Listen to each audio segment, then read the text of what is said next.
First and foremost, we want to extend our deepest gratitude to Brad and Brittany Edwards, Congressman Massie and Khanna, and above all, the brave survivors who have entrusted us with the privilege of speaking today on behalf of Virginia. Robert Jeffrey, as her family. We are here today because we support H.Res.581, the Epstein Files Transparency Act, in its entirety. But as much as this bill is about shining a light on truth, it's not just about the bill. This is about justice. This is about survivors. This is about justice against the rich and powerful who have stolen something from these women and many children at the time, their freedom.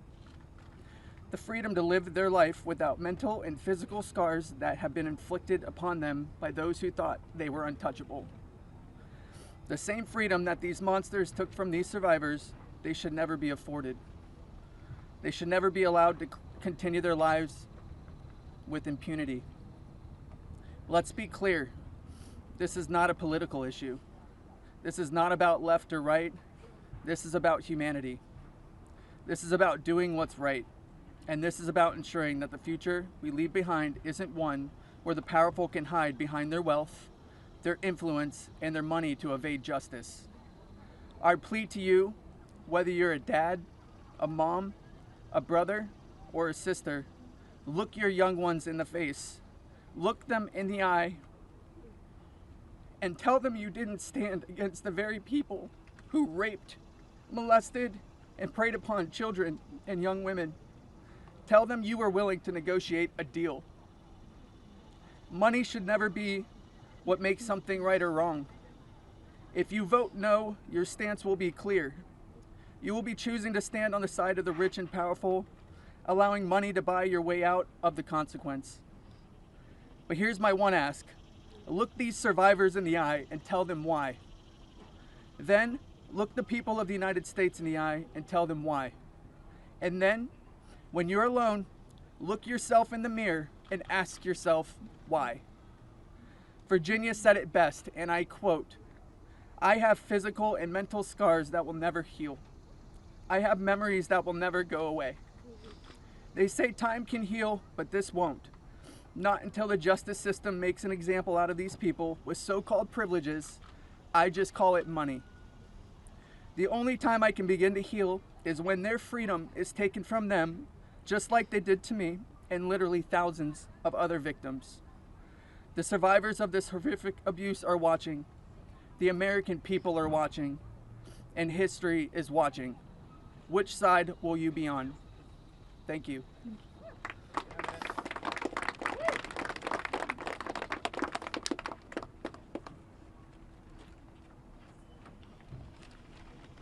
Hello, my name is Jenna-Lisa Jones, and I was only 14 years old when my friend brought me over to Jeffrey Epstein's house in Palm Beach in 2003. I had a terrible home life, but I was such an innocent kid then. I always did my best in school, and I had such a positive outlook on life. Until that day that I met Jeffrey, I have never been more scared in my life than I was that first time that he hurt me. I remember crying the entire way home, thinking about how I couldn't ever tell anyone about what actually happened in that house. This guy was so rich and had so many pictures with so many famous people, and no one would have ever believed me if I told them. I want to thank Congressman Rowe and Congressman Thomas Massie for having me here today. It was really hard for me to find my voice and to become strong enough to speak about my abuse. I didn't come forward until 2019, and even then it was like I was afraid of a ghost. I know that I was just a little kid, but sometimes I still feel like it is my fault that this happened. Being given the opportunity to speak at the United States Capitol building about something that is so important, not just to me and the women before you, but to the entire country. Together, we can finally make a change. And that is thanks to the people like these two congressmen and their teams who actually care about the victims. If you are a member of Congress and you are listening to all of us speak here today, please really listen to us. Please vote for this bill to be passed. Please recognize how important it is for transparency relating to Jeffrey Epstein. Whether you are a Democrat or a Republican, this does not matter. This is not about sides. You are an American and you are a person who has chosen to serve in an elected position to stand up for those you represent who cannot always stand up for themselves. We are those people. We are the Americans that you promised to protect, and we need your help. Please, President Trump, pass this bill and help us. Make us feel like our voices are finally being heard. Thank you.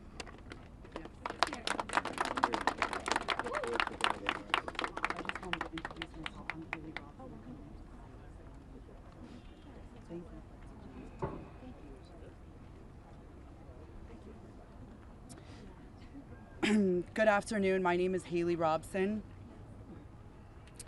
I was a 16-year-old high school student athlete who made good grades and had high aspirations for college when I was recruited and asked by a classmate of mine alongside with a 20-year-old male if I wanted to give an old rich guy a massage. But what high school girl would not want to do that? That day changed my life forever. And when I got into the massage room, Jeffrey Epstein undressed and asked me to do things to him. My eyes welled up with tears, and I have never been more scared in my life. When it was over, he paid me $200 and requested in exchange that I bring a girl each time to make another $200.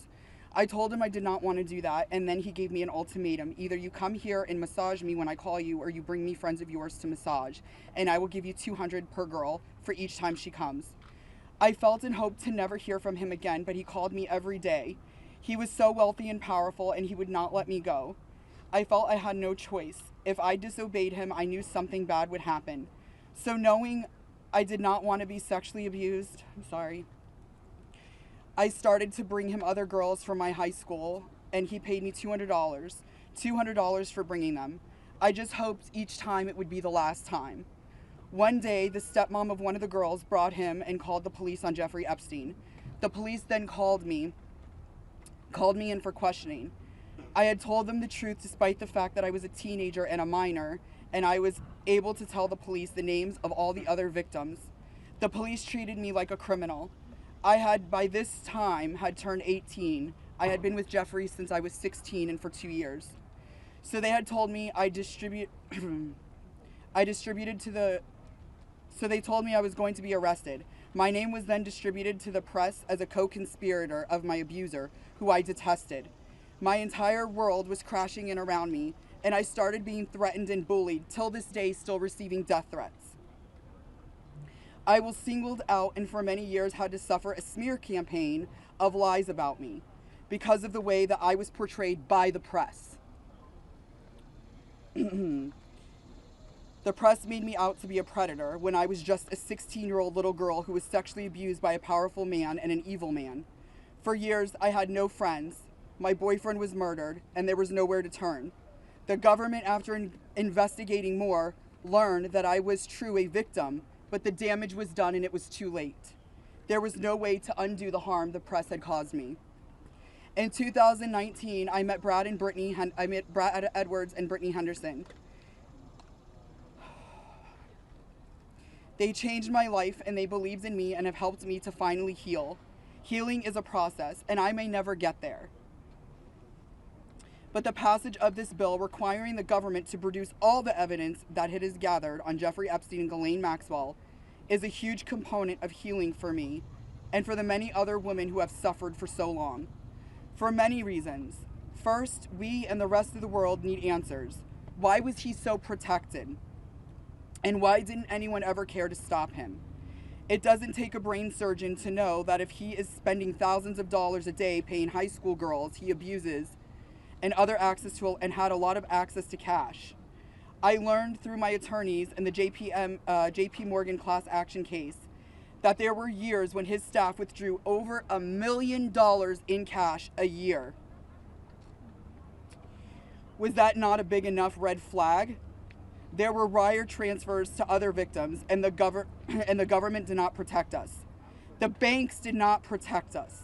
So lift the curtain on these files and be transparent.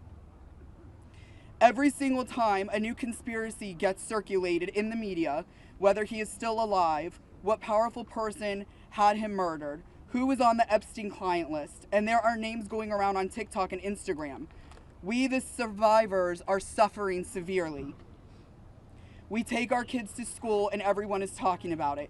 We can't read the news or do anything without hearing crazy stories that are only able to live on because the government continues to hide the evidence and the truth. So people just make up stories. Those stories hurt. They hurt real people who have already been hurt. And we have lost so many Epstein victims to suicide, and maintaining the real truth and secrecy only allows for conspiracy theorists to tell lies that drives up our anxiety and fears and will continue to lead to more pain, more suffering, and honestly, more deaths of innocent victims. It's time you do what's right by us. Unseal all the documents. We are requesting transparency, and I am requesting every congressman and woman that goes against this bill be outed. I want to know. Thank you.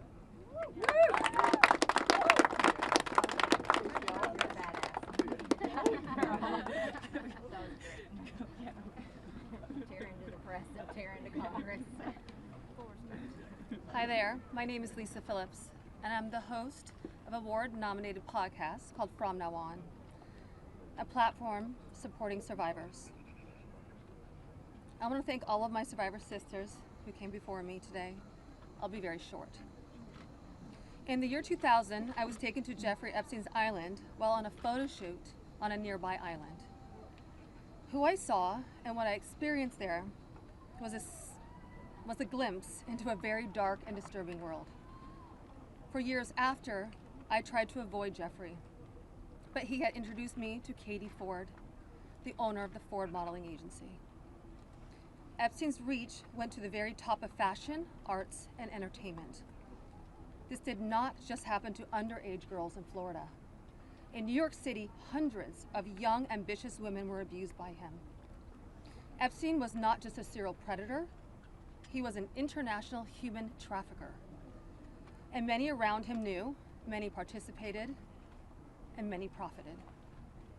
And yet, he was protected. So I stand here today for every woman who has been silenced, exploited, and dismissed. We are not asking for pity. We are here demanding accountability, and I'm demanding justice. Congress must choose. Will you continue to protect predators, or will you finally protect survivors?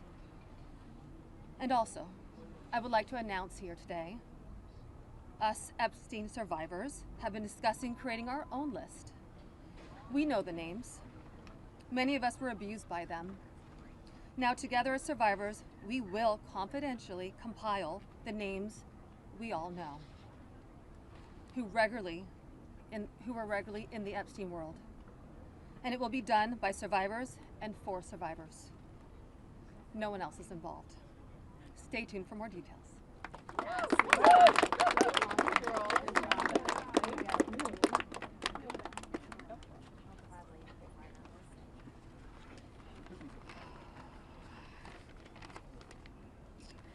Hello, my name is Shantae Davies, and I'm here before you today as a survivor of decades of pain, trauma, and betrayal at the hands of Ghislaine Maxwell and Jeffrey Epstein, and the people who enabled them, and a government that for far too long refused to help.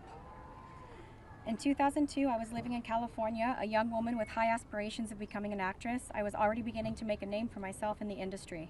A person I trusted, someone I thought was a friend, invited me to meet a powerful woman who could help advance my career. That woman happened to be Ghislaine Maxwell. I was asked to give her a massage, though I had almost no experience, and when I did, she praised me and promised introductions to someone enormously powerful, someone who could change the course of my life, and that man was Jeffrey Epstein. At first, I was an excited young woman on top of the world. Epstein flew me to his private island. He listened to my dreams, promised to help, but his promises came with a catch. The abuse began. He told me to keep it secret. He manipulated me with with quid pro quo I did not consent to, but I felt I had no one to turn to. He was too powerful. I was just one of the many young women trapped in his orbit. I was even taken on a trip to Africa with former President Bill Clinton and other notable figures. In those moments, I realized how powerless I was. If I spoke out, who would believe me? Who would protect me? Epstein himself was the most powerful leader of our country. Epstein surrounded himself, with the most powerful leaders of our country and the world. He abused not only me, but countless others, and everyone seemed to look away. The truth is, Epstein had a free pass. He bragged about his powerful friends, including our current president, Donald Trump. It was his biggest brag, actually. And while what I endured will haunt me forever, I live every day with PTSD. I live as a mother trying to raise my child while distrusting a world that has betrayed me. This kind of trauma never leaves you. It breaks families apart. It shapes the way we see everyone around us. But one thing is certain, unless we learn from this history, monsters like Epstein will rise again. There are files, government files, that hold the truth about Epstein, who he knew, who owed him, who protected him, and why he was allowed to operate for so long without consequence. Why was Maxwell the only one held accountable when so many others played a role? Why does the government hide this information from the public? This secrecy is not protection, it's complicity. And as long as the truth is buried, justice will remain out of reach. That is why this bill matters. Passing it will, bless you, ensure that the suffering of survivors is not in vain. Passing it will bring accountability, transparency, and prevention. It will help protect the next generation of predators who seek to place themselves above the law through wealth, influence, and connections. This is not just my story. It is about every survivor who carries invisible scars. It's about the weight we live with daily. It is about the families broken and the futures stolen. So I ask you, President Trump and members of Congress, why do we continue to cover up sexual abuse and assault? Who are we covering for? Let the public know the truth. We cannot heal without justice. We cannot protect the future if we refuse to confront the past. Thank you.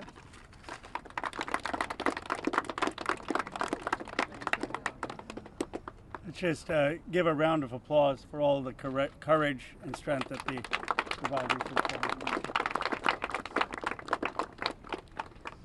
We now will take a few questions. You can always get Congressman Massie, me, or Congresswoman Green in the hallways and other places. If you have questions for us, that's fine. But I wanted to see first if you have questions for the lawyers and the survivors, and Brad will facilitate any of the questions to the survivors. Yes? Yeah. This question would be for the survivors, Mr. Edwards. The president has said that this Epstein issue is a hoax, is the words that he used. Can we get your reactions to what you think when you hear him say that? Oh, I'll answer that.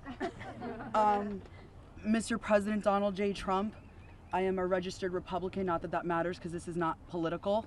However, I cordially invite you to the Capitol to meet me in person so you can understand this is not a hoax. We are real human beings. This is real trauma.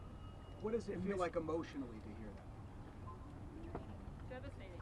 It's being gutted from the inside out.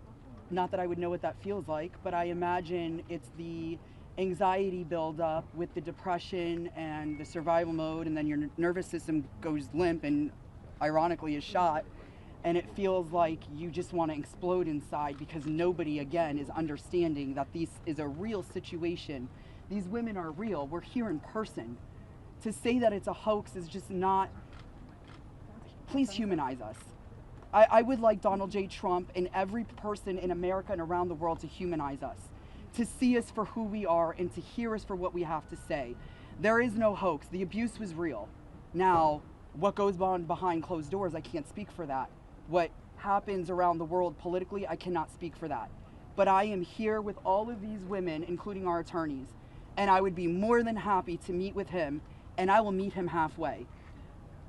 Mr. Edwards, I wonder if any of the victims could respond to the news from recently about Ghislaine Maxwell being transferred to a lower security prison in the aftermath of speaking to Todd Blanche. You want that one? About her transfer. Oh, yeah. I'm happy to speak to that. We were horrified to learn that she had been transferred to a prison camp. She is someone who was found guilty by a jury of sex trafficking. She not only, we often hear that she procured women for Jeffrey, which I think is a very sort of polite and minimizing term. She also participated in the abuse. She was a major architect of the scheme. And the fact that she has painted herself as a victim, I think is disgusting. And it was horrifying, I think, to us that we were not told about her prison transfer. We found out about it in the news. 1 minute, I think Anushka maybe has to. So, Anushka DeGiorgio, I testified alongside Annie at the trial of Ghislaine Maxwell. I was horrified when I found out not only had Ghislaine Maxwell been transferred to what's called a low security. It's really is like a holiday camp, and then afterwards I got a notification from the Department of Justice telling me that this was going to happen, when it had already happened. This woman abused children.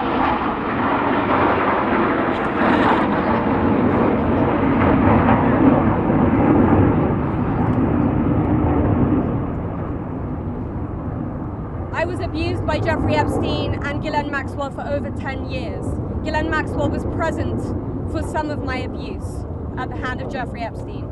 She was present, she was complicit, she was enabling, and it is appalling and disgusting. And it's one of my worst nightmares that she not only be transferred, but at the possibility that's very much going around that she might be pardoned. This is not okay, guys. This is not okay. And I just want to add that I think it sends a very dangerous message to our country, to the young people in our country, that someone that we all know is aware of these crimes could be given a pass. And just for the last one, the last survivor who just spoke, the last survivor who just spoke, she said that Epstein would brag about her relationship with Donald Trump. Could she please elaborate about that? Shante. To the microphone. Get close. Yeah, I did say that.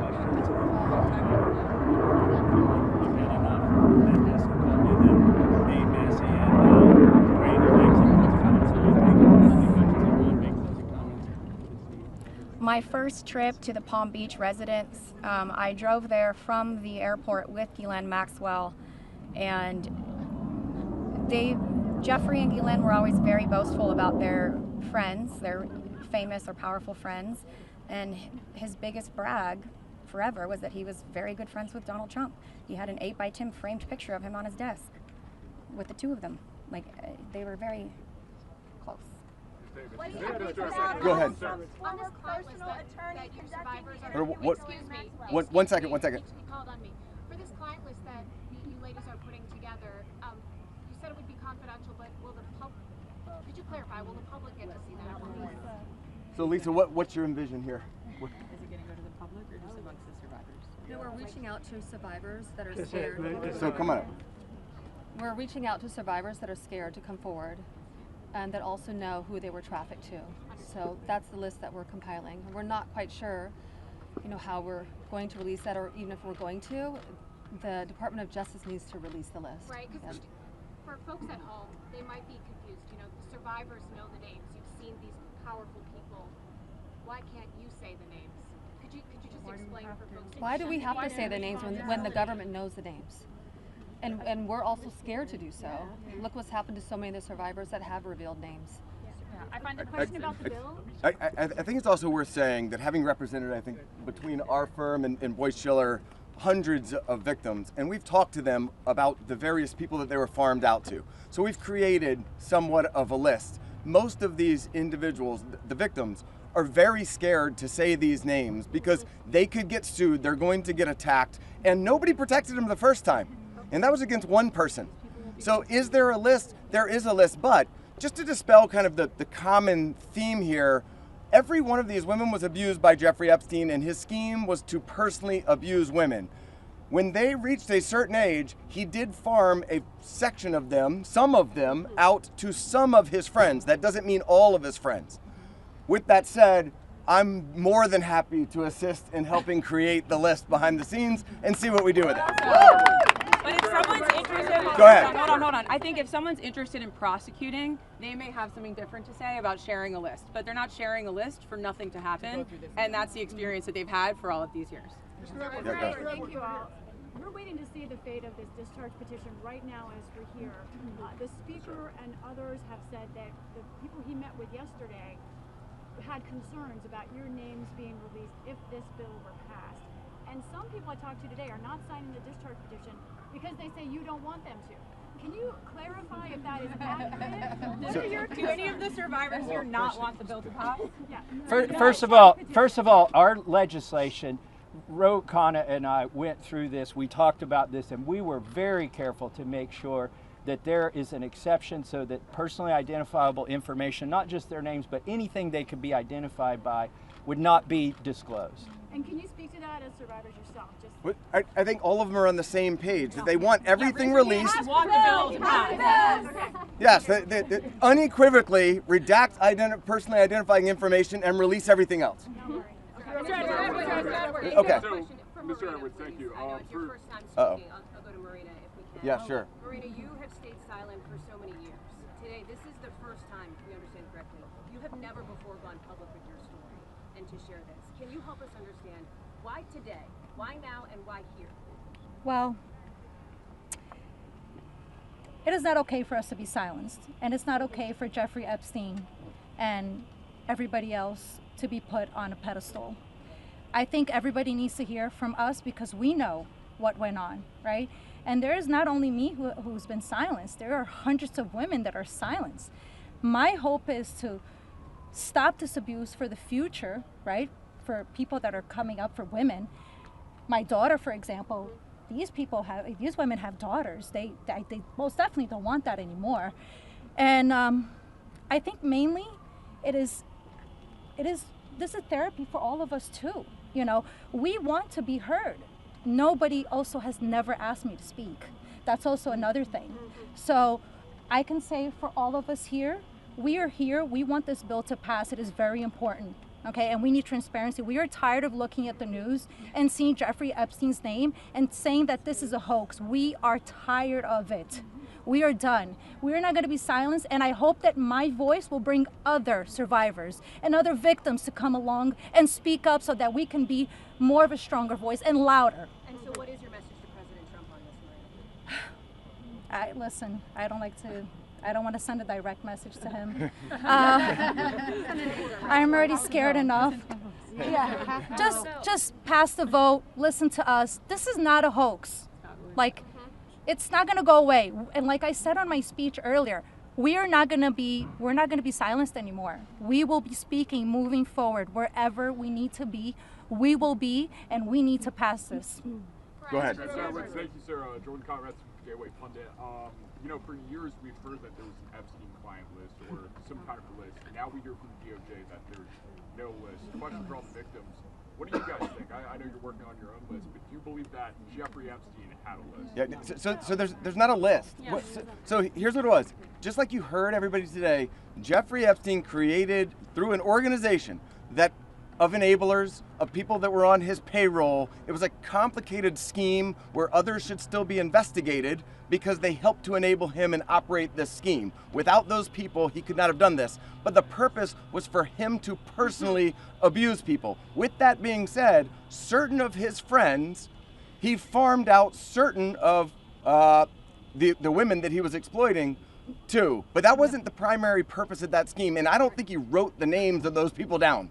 There's not a list of, hey, here's all of the people that I sent females to. That's just not how that organization works. Mr. Edwards, agreed? Is there any evidence that Jeffrey Epstein was involved with or tied to the CIA or a foreign intelligence operation? I think that the safest thing for me to say is all files should come out, whether it is for this with the CIA, FinCEN, SEC, FBI. I'm not just making these up haphazardly. I'm giving you a roadmap where to look. So go ahead. Daily Caller. I was going to ask you, the White House has said that this discharge resolution is a very hostile act. What's your response to victim's response, and thank you all for being here. I'll go first and then I'll let them. They're much more important than me, but I don't understand why it's a hostile act. I can tell you that I talked to President Trump back in 2009, and several times after that, he didn't think that it was a hoax then. In fact, he helped me. He got on the phone. He told me things that were helping our investigation. Now, our investigation wasn't looking into him, but he was helping us then. He didn't treat this as a hoax. So at this point in time, I would hope that he would revert back to what he was saying to get elected, which is, I want transparency. This about face that occurred, none of us understand it. In fact, I don't understand how this is an issue that's even up for debate. How do you not stand behind these women after you've heard their stories and know that hundreds of them were abused, and it was only because files are being kept in secrecy? The world should know who he is, who protected him, and the other people that are out there to be investigated need to be investigated. Sir, question for Ms. Davis. Are there any people who are currently serving in government who are named, who you know of, are in these files, who you had relations with, anything of that sort, who Jeffrey Epstein connected you with? Are you willing to say yes or no? I don't think I can answer that. Mr. Edwards, right here, please. Mr. Edwards. Mr. Edwards, sorry. Mr. Edwards, you represented Virginia Roberts Dufresne, correct? Speaking. Because they're saying they're being scared to talk. I think she's referring to my speech. Hi, Anushka DeGiorgio. I have been threatened. I was threatened by phone. My daughter was threatened when I was volunteering to participate in, by means of being a witness in a civil lawsuit that Virginia Giuffre was bringing against Ghislaine Maxwell. I have been followed. I have been stalked. I have been followed not only by journalists, but by people who do not get out of the car and do not try and talk to me and just drive behind me as I drive my daughter to school. So the fear is very real for us. I have also been in multiple situations with both Jeffrey Epstein and Ghislaine Maxwell where they have been direct and indirect about implying and saying that if I was to talk, if I was to bring any kind of trouble, then there would be severe consequence, including death. Just to add to that, Maxwell also threatened my sister Maria Farmer. When the FBI did nothing about her initial report, we did. She reported individually at that time, and then in 2002, we spoke to a reporter at Vanity Fair, telling our stories, fearful that perhaps other people were being harmed. We were not. We believed that was going to make a difference. We believed that would be put in print, and that story was crushed. And it was because of their power, and the message that we got from that was direct threats from Maxwell to my sister about her well-being and her safety and that of our family. So I think many people have similar stories of threats. That has been a very real part of this case. Go ahead, over here. Do any of today's survivors speaking, did anybody here ever have any connection or interaction with Epstein's alleged financier, Leslie Wexner? No. Do you want to address that? I just want to say one thing that's very clear when people say, please share names. There are names that are very well known, like that of Les Wexner, who everyone knows supplied an enormous amount of Epstein's, financial wealth and allowed this operation to happen. So it's, I think, confusing to many of us why there have not been more ramifications for him, and he's been seen as a victim when clearly, I believe there's more to it. Mr. Edwards, right here, please. Mr. Edwards? Yeah. So you represented Virginia Roberts Dufresne for many years. She eventually had to recant the allegations that she made against Alan Dershowitz. She alleged that on at least 6 occasions. All right, next question. Next question. Thank you. Who's next? Why is it that she should be? Yeah, no, we're not answering your question. Anybody else? How did the victims feel about the interview that was given to Ghislaine Maxwell by Todd Blanche? Why aren't you going to answer my question? Okay, ma'am, I think that you had a question. When you talked in the past on MSNBC, when you talked in the past on MSNBC about the existence of the Epstein birthday book, have you yourself in the course of litigation seen it? I don't know that we're able to reveal what we've seen and what we have not seen by way of protective order, but my point being in that circumstance was, if anybody wants answers, there's an easy place to get it. I told you where to get it. I said the estate of Jeffrey Epstein has it. Serve a subpoena on them. They'll turn it over. And if we had served a subpoena on them in the past, they would have turned it over and we would have seen it. which I don't usually miss subpoenas like that. So there we go. Mr. Edwards, can you elaborate Go ahead. on the, just say one thing on that. You know, to your question about the allegations, there's a simple answer. Release the files. Let the American public decide. Instead of harassing, instead of, I gave you your say. Look, against a prominent individual, among others. You're hired by Dershowitz. And then had to admit, But, other counsel. you know, even he knows what I'm talking about. That contained hugely salacious allegations against a whole. You've been heard. You've been heard. So shouldn't you tell the public about this? You've been heard. And even Alan Dershowitz says to release the files. Release the files. That is the answer, and that's what we're here for. That is the.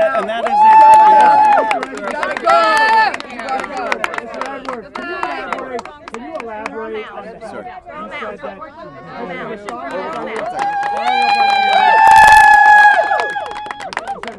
You said that Donald Trump gave you help in 2009. Can you elaborate on your interactions with Donald Trump back in 2009? And for any of the victims, they didn't ever see the president, but then not president yet, but they never ever see Trump with Epstein in any way. I don't know who's. I don't think that we can answer that question. Did anybody see Trump with Epstein back then? This is really not a political thing. We want the passage of the bill, and this is not to call out President Trump. What about your interaction with Trump? My point was that he was friendly back then, did not think that it was a hoax, and was trying to help. And now it seems like all of a sudden somebody's in his ear and he's not. So I'm hoping he'll come back to where he was back in 2009, be on the side of the victims and stand with us. On the passage of the bill, go ahead. I wanted to ask the victims what they thought of the interview with Todd Blanche with the Deputy Attorney General when the DOJ. Did you answer? Do you want to answer? I would. Teresa will step up. I would. Teresa J. Home. Happy to speak on that because what I will say is she got this airtime and platform. Her voice was elevated way before our voices were elevated here today. And that same calm, manipulative voice that she had so polite there that day with Todd Blanche was the same polite, coercive, manipulative voice that I heard as she was grooming me to then send me off to the home of Jeffrey Epstein where he would assault me. So that's what she was doing for hours, speaking with me, building relationship with me, building trust with me, allowing me to believe that I was going to get this job, a dream job that I had been recruited from my college, flown across the country from Los Angeles to New York City to interview, so I thought. So her voice that day was the same voice that sent me off to a monster. So nothing can be believed from what she says because she's been charged with perjury. I myself could sit there and listen, and as I did, I sat there and listened to this woman's voice lie. And there was no pushback from Todd Blanche because does he even have the facts to be able to push back on her? We could sit there and push back. Why didn't we get to attend that? Why weren't we there that day? Or why wasn't even one of us consulted prior to that day in that meeting? And why on earth has she been moved from Florida to her, it basically is prison spa. I mean, you know, let's be real. None of us were consulted. I found out just like everyone here found out through the media, through all of you. We found out about Ghislaine's transfer. So I'm very angry to sit there and listen. The feelings that come up listening to this woman's voice is repulsive. Yes, I would say it's triggering. We all work very hard on healing, and it still gets to us after 2 decades. It's a very long answer, but it's repulsive to sit there and listen to her voice in her interview. Can we take two more questions? One over here. My reporting in Vanity Fair directly led to a $100 million payment from J.P. Morgan to the Virgin Islands. Will you go after the DOJ, the FBI, because they're sitting on evidence? I've held the evidence in my hands. Can you speak to that? I think that there's nobody that's immune from us going after them if there's a legitimate action to take. So to the extent that that evidence exists, then show it to us, and we'll help in every way we can. We stand with the victims. Okay. One more. Can the survivors speak to, speaking of being threatened and being afraid to come forward with the story, to the case of Katie Johnson, who alleged that Donald Trump and Jeffrey Epstein... I don't think we can talk about. I don't think we can talk about that case. I do think it's worth saying, though, despite the comments that he made, Virginia Roberts Giuffre is an American hero. She is somebody. She is somebody without whom we would not be able to have this voice. She was the one who had courage to name names, speak out against people, and she was standing up against everybody at one time with an enormous amount of pressure. And most of these women are here because of Virginia Roberts Giuffre. All right, last one. Johnson says he's protecting the innocent. Who one of the victims say do they think the innocent people are that he's protecting in his mind? Clearly not us.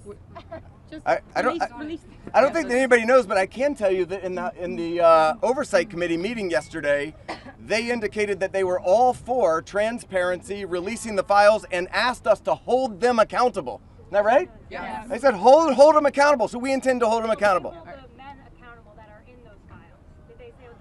We're going to show them where to go with it, and as long as they're doing their job, they should. I'm going to turn it back over to Khanna. Thank you. Let me just say this. Let me say this. I think the people back who are testifying here today or speaking out today, they are American heroes. Let's give them another round of applause. And you say, look, Thomas, Marjorie, and I, we're huge believers in the First Amendment, and we believe in free speech, and we take abuse all the time. But you see, you see why it's so hard to do what they have done, because they come forward and you subject yourself to national scrutiny and national questioning. And I just want to say from the bottom of my heart how appreciative I am and how proud I am of what you've done today. You made a big difference. Before I bring on Marjorie and then Thomas will have the last word, I want to summarize 3 basic things that I heard from the survivors. First, they want to know why our government covered up for someone rich and powerful. Why is it that we have 2 Americas? People say, why do you need to release the Epstein files if Epstein is dead and Maxwell is in jail? Because we don't know who all was involved in the cover-up. Why are there rich and powerful people who didn't have justice? They want to know that. Second, many said it's important for their own closure. They don't know their own abuse. They want to understand what's in these files for themselves. And third, we heard that there are many others who obviously were involved. And they want to know, and the American people deserve to know what was there in those files. I actually think they're helping us come together as a country. I've never done a press conference with Marjorie Taylor Greene before. I've done some with Tubbs, but look, this country is divided, it's exhausted. This is one thing that we can come together on. Yeah. And I was very clear with Thomas. This is not against President Trump. I would like nothing more than a Truth Social post for him after this press conference saying, just release the files. Be with Massie, Khanna. This is about something much deeper. It is about bringing this country together to stand for America's kids, to restore trust, and to move this country forward. So thank you to the survivors for helping us do that. Now I want to introduce Marjorie Taylor Greene. Thank you. Thank you. For everyone watching at home, I think it's important to put yourself in these women's shoes. As you're questioning, why can't they just name the names? What you don't realize is they just told their stories of being raped and being abused, being victimized, being manipulated, being coerced, and basically held in a prison of captivity of sexual abuse while they were young teenagers and extremely young, vulnerable women. And in Jeffrey Epstein's home and the places they went with him, they saw the most powerful people in the world in his pictures, and they saw him with those people. Can you imagine how terrifying it would be to name names like that? These are some of the richest, most powerful people in the world, that could sue these women into poverty and homelessness. Yeah, it's a scary thing to name names, but I will tell you, I'm not afraid to name names. And so if they want to give me a list, I will walk in that Capitol on the House floor and I'll say every damn name that abused these women. I can do that for them, and I'd be proud to do it. Now, another thing, this is not about politics, and this is a boiling point in American history where the American people, just like Roe just said, there's become two Americas. There's the America for the rich and the powerful and the elite, where they never face any struggles or problems and never experience what real America goes through. And then there's forgotten America that faces all the problems and deals with all the issues and never gets justice for being sexually assaulted and raped by a monster. It shouldn't exist anymore, and people are sick of it. So let's recognize the fact that the administration before and the one before it and the one before it and the one before it and before it never did anything about this. So this isn't one political party or the other. It's a culmination of everyone worked together to silence these women and protect Jeffrey Epstein and his cabal. And this is not just rich, powerful people. Think his drivers, his maids, his chefs, all the people, people that worked in his home, security guards. I heard one story from a young woman that was being raped by Jeffrey Epstein when he was out on work release while he was serving time in prison and had an ankle monitor on his leg. Guess what? There was a police officer outside that door.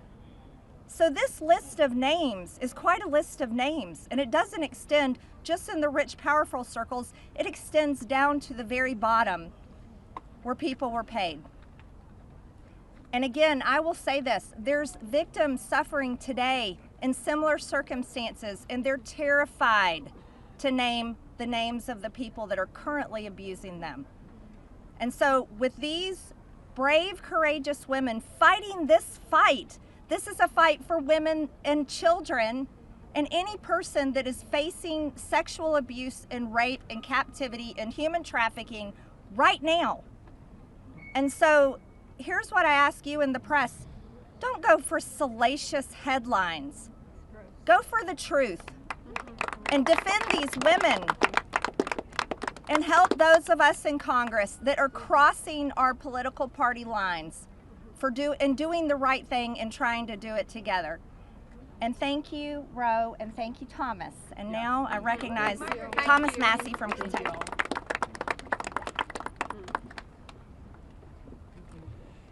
Well, there's three branches of government, and we're supposed to keep each other accountable. And that's what we're doing here today in the People's House. We're standing in front of the People's House with real people, not a hoax. And they've told their story. We wanted to give them a platform to speak, and they've had it. They stepped up, and they were brave. But I also today hope that they would persuade my colleagues to join this effort. But I found out something today that happened that I wasn't expecting. They persuaded me to fight even harder. I'm not going to give up. And I want to end with this call to action. First, a call to action to my colleagues who, just an hour before this press conference, were prepared. They were given a fig leaf. We'll put a resolution on the floor so that you can say that you voted to protect the survivors. Their resolution doesn't really do anything. And that's the oldest trick in the swamp. When you want to kill the momentum, when you want to kill initiative, you introduce a placebo, a different bill that does nothing, and then try to pull the wool over the eyes of the American people. That's not going to happen this time. We demand real accountability. I encourage my colleagues, please, there's over 200 Republicans who have not signed this discharge petition.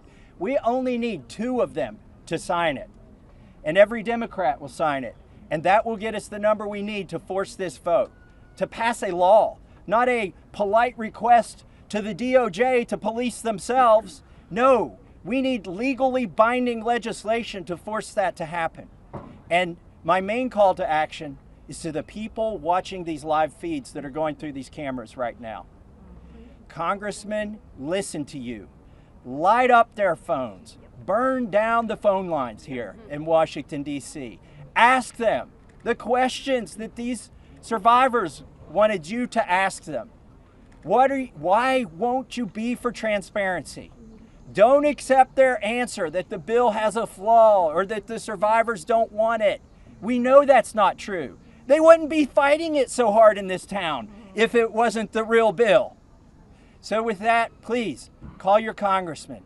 Tell him or her to get on this bill and to stand up for these survivors. Thank you and God bless. That's the end.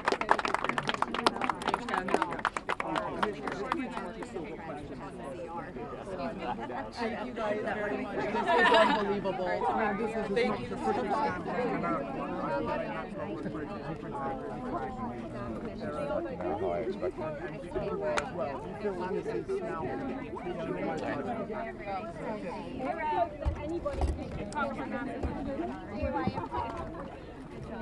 Congressman Massie. Congressman Massie.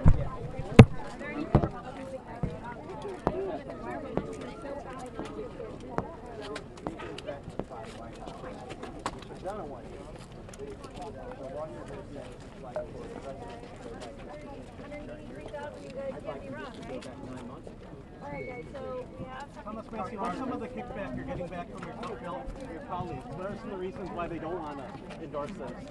They're being threatened. I mean, look, I've got $2 million of ads running against me back in my district, and it's funded by 3 billionaires. One of them's in Epstein's blackmail.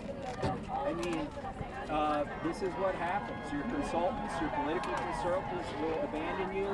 When the White House gets mad at you, the speaker will block all of your bills. They'll shut down your fundraising.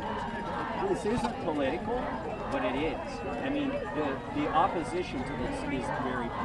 What's the impression of the White House seemed to whip against this vote so actively?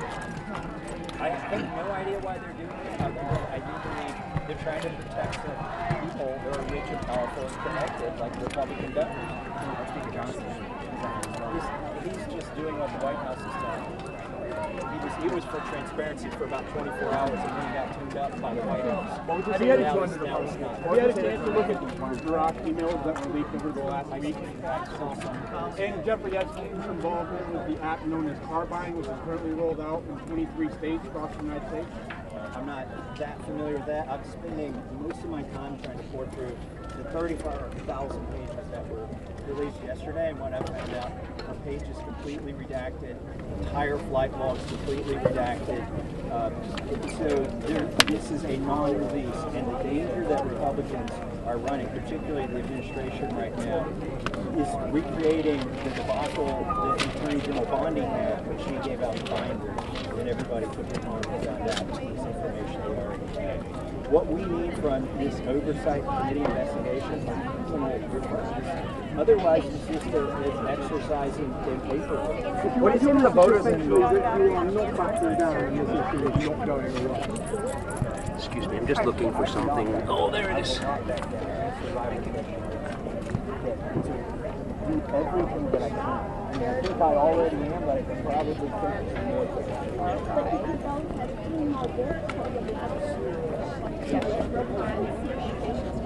Well, it's not the end of today. Is today the deadline? Well, procedurally what happens is this discharge petition so for 14 more months, we'll be waiting until and so the Republicans are then we'll go to the Senate. And the Senate. Let me hear your voice. Those are the next steps. But I think that's going to happen the big league that the speaker offers for my side. When the free cop then there will be the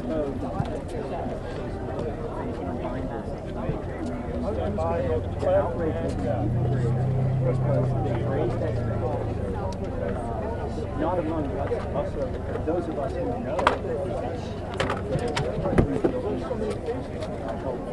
they've raised expectations and they're going to What is your message to Republicans who might be wavering on the side? Well, my message is it's an opportunity. Once we get through those issues, we're not collecting them. So you're one of those two that are on the right side of the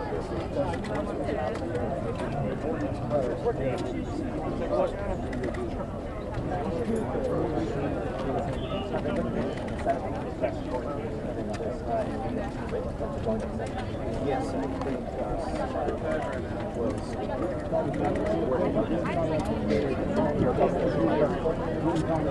not that I know of yet. So that would be if people are working on a second call that what are you doing in the Senate? We've got this going in the House.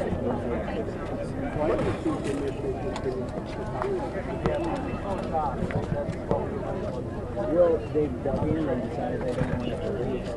So it's a threat. It's a threat. And I think it's also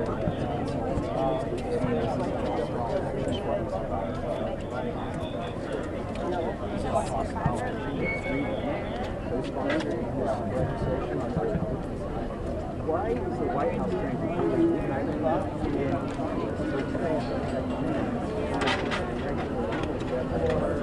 That's a question you should ask.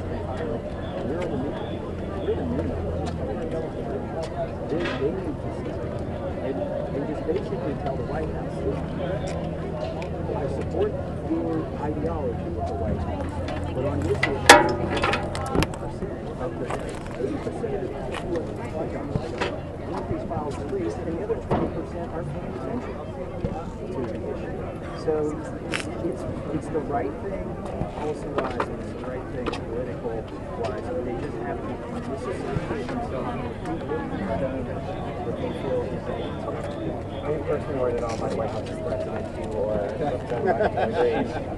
No, I'm the threat is already happened. I mean, they're already running $2 million events. It's one of them. who are they doing?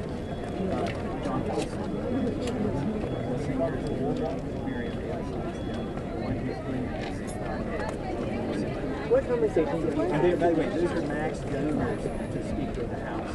They're max donors to the NRCC, they're max donors to the RNC, they're max donors to Trump's campaign. These are 7- and 8-figure donors. What conversations have you been having with your colleagues to try to bring the bill, especially with the speaker criticizing the language? Inartfully drafted. He's raising specific criticisms. Minority political drafted, my staff and I were honored that he looked at 3 entire pages from the very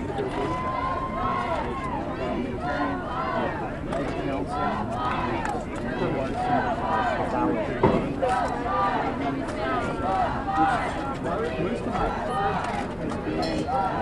has been in basically dispelling the